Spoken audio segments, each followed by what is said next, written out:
अस्सलाम वालेकुम रहमतुल्लाहि व बरकातुहू। बहरे अहमर में यमन के हौसियों के हमलों ने पूरी दुनिया की नींद हराम कर रखी है।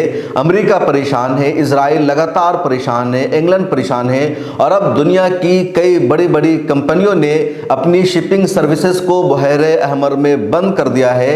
अपने तमाम तर जहाज़ों का रास्ता वहाँ से बंद कर दिया है और लगातार अब इन लोगों का नुकसान होता जा रहा है, बहुत बड़ा खसारा होने जा रहा है। और ये सब यमन के हौसियों ने कर दिखाया है। यमन के हौसियों ने लगातार कहा कि जब तक गज़ा पट्टी में जंगबंदी नहीं होगी, गज़ा पट्टी में इमदादी सामान को जाने नहीं दिया जाएगा, उस वक्त तक इसराइल की तरफ जाने वाले दुनिया के हर जहाज़ को निशाना बनाया जाएगा, हर एक शिप को टारगेट किया जाएगा। और यमन के हौसियों ने लगातार कर दिखाया और उसका नतीजा है कि अब दुनिया की कई बड़ी कंपनियों ने ऐलान किया है कि उनका बहुत बड़ा नुकसान हो रहा है, लिहाजा उनके जहाज़ अब बहरे अहमर में नहीं जाएंगे, सुइस कैनाल से उनके जहाज़ अब नहीं गुजरेंगे और न ही बाब अल मंदब के इलाके में दुनिया की किसी भी बड़ी कंपनी का जहाज़ जाएगा। और इसकी वजह से इन कंपनियों का करोड़ों डॉलर का नुकसान होगा, क्योंकि मशरिक़ व मगरिब को बाब अल मंदब का इलाका, बहरे अहमर का इलाका और सुइस कैनाल का इलाका जोड़ता है।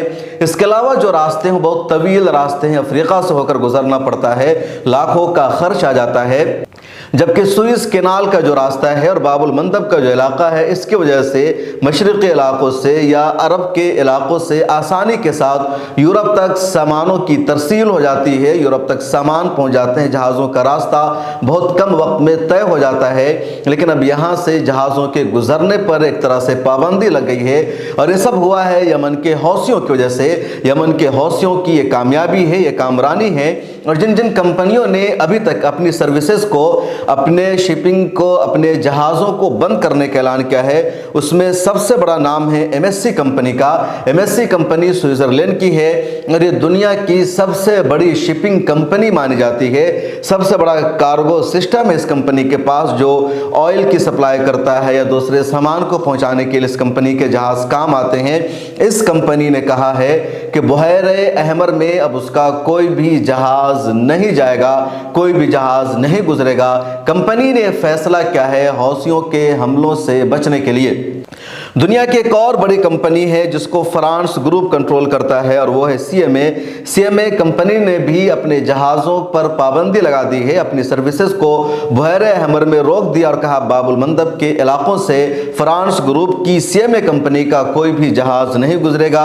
इसके अलावा डेनमार्क की एक कंपनी है AP मूलर मार्च, ये भी दुनिया की बड़ी शिपिंग कंपनियों में से एक है। इसके पास भी सैकड़ों की तादाद में जहाज़ हैं जो सामान को इधर से उधर पहुँचाते हैं, ऑयल पहुंचाने का काम इनके जहाज़ करते हैं। इस कंपनी ने भी अपने तमाम जहाज़ों पर पाबंदी लगा दी है और ऐलान किया है कि अगली नोटिस तक बहरे अहमर में इनका कोई भी जहाज़ नहीं गुजरेगा। इसके अलावा और भी कई बड़ी बड़ी कंपनियों ने अपने जहाज़ पर रोक लगाने का फैसला किया है। कई मुल्कों ने अपने जहाज़ों का रूट बदल दिया है, रुख बदल दिया है। इंग्लैंड ने भी पिछले दिनों अपने तमाम जहाज़ों का रूट तब्दील कर दिया था, क्योंकि हौसियों ने पिछले दिनों में जापान के जहाज़ को नुकसान पहुंचाया, यमन, इसके अलावा इन लोगों ने इंग्लैंड के जहाज़ पर हमला किया था जो ऑयल लेकर के जा रहा था। इजराइल के कई जहाज़ों पर हमला हुआ है और लगातार हमला हो रहा है। और जापान और इजराइल के एक बड़े ताजिर का जहाज़ था, उस पर इन लोगों ने तो कब्जा कर रखा है, पूरे जहाज़ को हाईजैक कर लिया, जिसको देखकर दुनिया अभी तक परेशान है। कुछ लोगों ने कहा कि वो गेम की वीडियो है, ओरिजिनल नहीं है, लेकिन सच्चाई सामने आई कि हौसियों ने जिस जहाज़ को हाईजैक किया था बहरे अहमर में, वो पूरा हकीकत पर मबनी था, कोई हॉलीवुड की मूवी का सीन नहीं था। और हौसियों की इस ताकत के सामने अब दुनिया की ये बड़ी बड़ी कंपनियां खौफजदा हो गई है, डर गई है। अमेरिका, इजराइल, इंग्लैंड ने लगातार कोशिश की हौसियों को पीछे हटाने की, उनको समझाने की, इनके हमलों को नाकाम बनाने की, लेकिन किसी को कामयाबी नहीं मिल सकी। और अब हौसियों ने साफ कर दिया है, इनके दिलों में डर बैठा दिया है। और शायद हौसियों की इस मदद से, उनकी इस ताकत से हमास को मदद मिलेगी, हमास को हौसला मिलेगा, क्योंकि जब दुनिया का कोई मुल्क हमास की मदद नहीं कर रहा है, किसी तरह कोई काम नहीं कर रहा है, हौसियों ने अपने इलाकों में इस तरह का हमला करके हमास को एक बड़ी मदद दी है। और यकीनी तौर पर दुनिया अब इस पर सोचेगी, गौर करेगी और कहीं ना कहीं जंगबंदी की राहें इसकी वजह से आसान होगी। इस वीडियो में इतना ही। हौसियों की इस तमाम जिद्दोजहद के बारे में, हौसियों के इन हमलों के बारे में आपकी کیا رائے ہے؟ کتنا حماس کو اس سے مدد مل رہی ہے؟ آپ ضرور لکھیں۔